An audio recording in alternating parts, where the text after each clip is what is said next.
dad badan ayaa aaminsan in dalka Soomaaliya aan lagu sameyn karin wax loo yaqaan Apple ID. Waa sax Soomaaliya kuma jirto liistiyada wadamada loo ogolaaday inay sameystaan Apple ID. balse waxaa jira farsamooyin kale oo la maro taa oo Apple ID lagu sameysto. Haddii aad joogto dalka Soomaaliya aadna u baahan tahay inaad sameysato Apple ID waxaa lagu weydiin doonaa lacag inaad ku bixiso Visa card, Mastercard iyo wixii la midka ah. Laakiin muuqaalkan waxaan kula share gareyn doonaa sida aad adigoo Soomaali joogo aad sameysan kartid Apple ID adigoon wax lacag ah bixinin. Muuqaalkan adiga ayaa iska leh haddii aad u baahan tahay Apple ID free ah inaad sameysato adigoon dalka dibadiisa wicin aan lagu soo sameynin ama adigoo lacag laga qaadin dalka gudihiisa adigoo jooga. Soo dhow. marka uu horeyso computerkeen waxaan ka soo furanaynaa wax loo yaqaan Chrome. hadba browserka kugu jira ayaad adeegsan kartaa, laakiin aniga hadda waxa ugu jira Chrome-ka ayaan furayaa.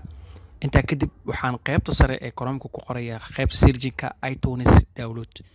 haddii application-kan oo kugu jiro iTunes shaqada ayaa wadnaysaa, laakiin hadduu kugu jirin noocan ayaa soo degsanaysaa. qaybta sare ee iTunes qoraysaa, website-ka ugu horeeya iTunes Apple ee ku qoran tahay support downloads ayaad ku dhufanaysaa.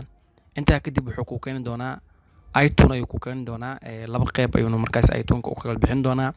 qayb ku shaqeeyo Mac iyo qayb ku shaqeeyo Windows-ka. computerada Mac ah sida Apple-ka iyo wixii la midka ah iyo computerada caadiga oo Windows ku shaqeeya ayaa marka uu ku kala bixinayaa. anaga marka qaybta waxaan rabnaa Windows-ga waa kana qaybtan la degana marka 64 bit ah horaan oo la degna marka hadda ma ku laabanayo shaashada ayuu isaariyay. marka adiga noocaas oo la degaysaa marka download ayaa dhehaysaa. intaa kadib marka waxaa soo furanaysaa application-ka iTunes noocan ayuu ku soo muuqan doonaa. hadhow shaashada ayuu soo fuulayaa, kadib waad ku soo dhufanaysaa waad furaysaa. iTunes-ka markaa soo furtid noocan ayuu soo baxayaa.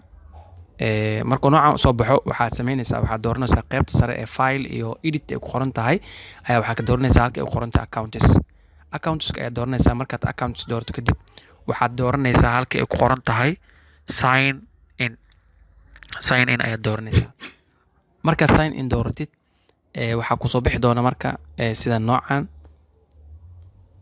oo meeshan wuxuu ku dhigi doonaa Apple ID ga geli, halkaan password geli.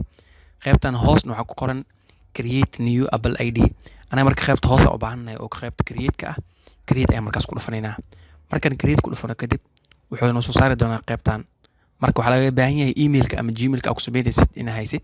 sidoo kale wadanka Kenya ayaan dooranaynaa halkaan Kenya, sababtoo ah Ethiopia ugu dhow xitaa ma laha laguma soo darin listigan. marka Kenya ayaan is adeegsanaynaa eega diriskeena ah, Soomaalina kuma jirtaba. Kenya ayaa markaa meesha ka dhiganaysaa oo counter-ka ama wadanka ah. qaybta sanna waxaa laga baahan yahay Gmail sax oo shaqeynaya oo telefoonka ku xiran ilaa marka Apple ID waxaa la sheekasay Apple ID ga lagu sheegay waa Gmail oo la gidiyay bis Gmail-kii waaye. marka Gmail shaqeynaya laga baahan yahay halkaan.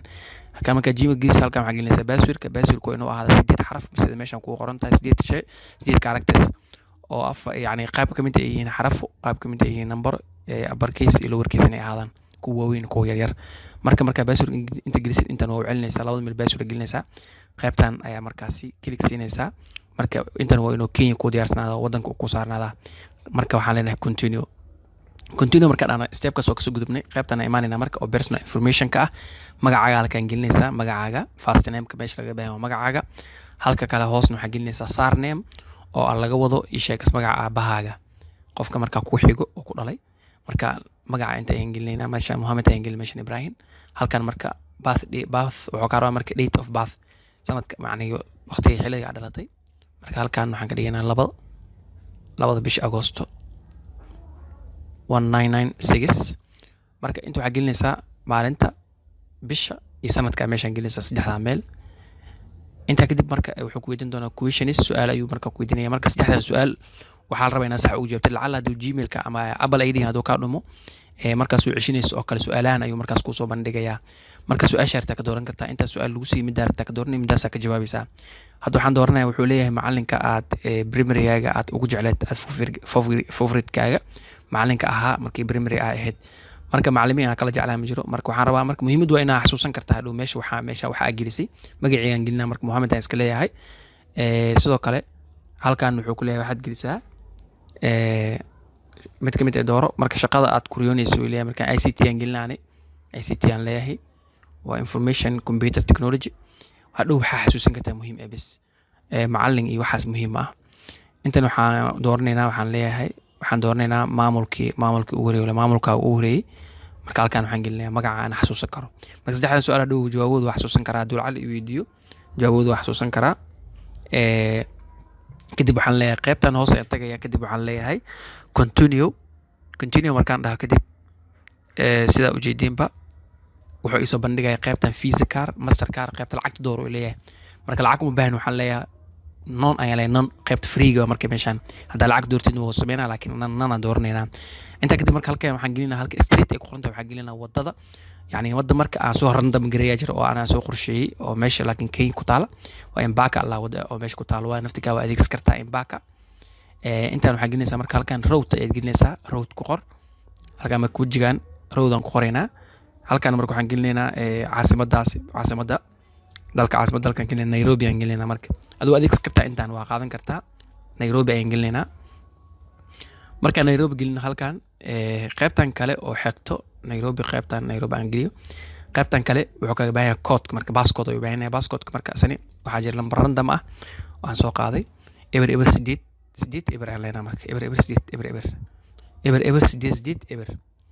marka intaan waxaan gelinaysaa marka lambar oo Kenya aan gelinaysaa marka haddaan naado lambar caadi oo random ah oo isku aadan oo Kenya ah ayaan gelinaynaa. marka intaa kadib waxaa leenahay marka continue ayaan leenahay hore ayaan soconaynaa continue marka continue dhaha kadib oo soo diida oo wuxuu leeyahay passportka ka qaldan 5 xabo ayaa laga rabaa marka aniga 4 aan gelinay marka aan u celiyo 5 aan ka dhiganaa marka waxaan ka tagay eberti aan ka tagay waa 8 eber hadda waxaan leenahay marka continue waa ogolaaday oo qaatay wuxuu leeyahay marka halkan waxaan gelinaysaa gmail-kii ayaa waxa lagu diraa marka code-kaas geliyo leedahay meeshan waa isoo dhacay code-ka waa kan waan gelinayaa marka gmail-ka waa inaa haysaa gmail-ka Apple ID kadiis waa inuu telefoonka ku xirnaadaa si lagu soo diro waxaan okay waa ka sameysmay marka waxaan leeyahay continue ayaan leeyahay oo sameysmay marka inuu sameysmay in kale maxaa kala fahmaynaa hadda markaan soo galaynay account markaan tagnay sign in ayuu ahaa marka waxaan rabaa in yani waxa aan soo gelin meeshaan ka arki karno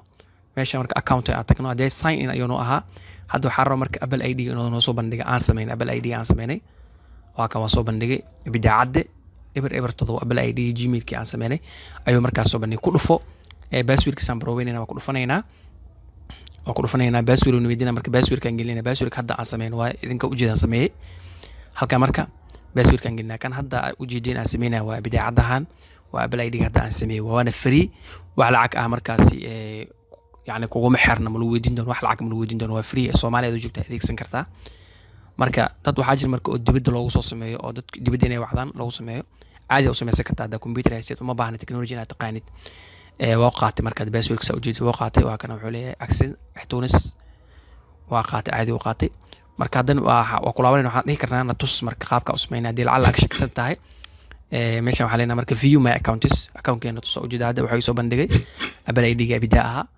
wuxuu inoo credit card wax lacag ee ku xirna Mohamed Embaka wadooyinka aan gelin iyo lambarkayga aan gelin waa kay marka kadib halkan waxaan leenahay marka caadi aan u gudbeenaa marka waa sameeynay waa intaas oo ku maasin daawashadaada fadlan muuqaalka si share garay inta muuqaalkiisu aan kulmayno assalaamu calaykum